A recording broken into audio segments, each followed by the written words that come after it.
Hello बच्चों, let's read this question. So the question says consider the following about multipurpose projects. यहाँ पे multipurpose projects के ऊपर कुछ statement given है और उन statements में से हमें सही options choose करना है. फर्स्ट स्टेटमेंट देखते हैं. Bhakra Nangal project is used for hydel power and irrigation.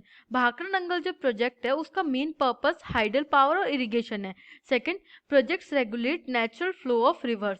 Third, concentration of excessive sedimentation takes place in reservoirs. जो मल्टीपर्पज प्रोजेक्ट्स होते हैं उनके रिजर्वायर्स में हम एक्सेसिव सेडिमेंटेशन का कंसंट्रेशन देखते हैं. जो भी मिट्टी वगैरह फ्लो करके आती है वो एक्सेसिवली सेडिमेंट हो जाती है, वहाँ पर रुक जाती है इन रिजर्वायर्स में, और ये नेचुरल फ्लो ऑफ रिवर को ऑब्स्ट्रक्ट करते हैं, रेगुलेट करते हैं नेचुरल फ्लो ऑफ रिवर को. Key concept is multipurpose projects. Multipurpose projects क्या होते हैं? They are the projects which serve as the vehicle in overall development. Let's see the answer. Multipurpose projects are used for irrigation, electricity generation, water supply for domestic and industrial use, flood control, recreation, inland navigation and fish breeding.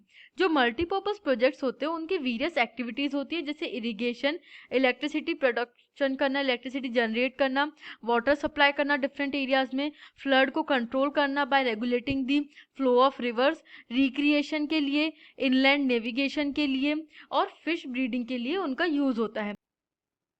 These projects constructed to control floods have triggered floods due to sedimentation in the reservoirs. This also adds in the problem of land degradation. अब जो multipurpose projects हैं वैसे तो वो बहुत ज़्यादा helpful है society के लिए और ओवरऑल डेवलपमेंट में भी हेल्प करते हैं इन द नेशन, बट इनका जो नेगेटिव साइड है वो ये है कि इनके रिजर्वायर्स में बहुत ज़्यादा सेडिमेंटेशन हो जाता है, जिस वजह से जो फ्लड कंट्रोल करना जो मेन पर्पस है इन प्रोजेक्ट्स का वो उसको ट्रिगर कर देते हैं फ्लड्स को, और ये लैंड डिग्रेडेशन में भी ऐड करते हैं. So our right answer is option C, जहाँ पे फर्स्ट और थर्ड स्टेटमेंट सही होता है.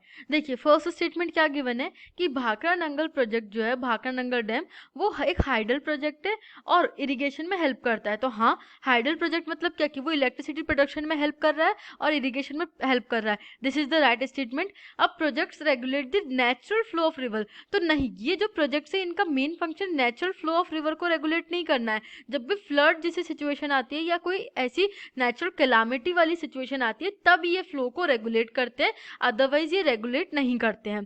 Third is concentration of excessive sedimentation takes place in reservoirs. Yes, we have seen that due to excessive sedimentation कई बार लैंड डिग्रेडेशन और flood जैसी प्रॉब्लम भी हमें देखने को मिलती है. So right answer is option C. I hope you understood this question. Thank you and best of luck.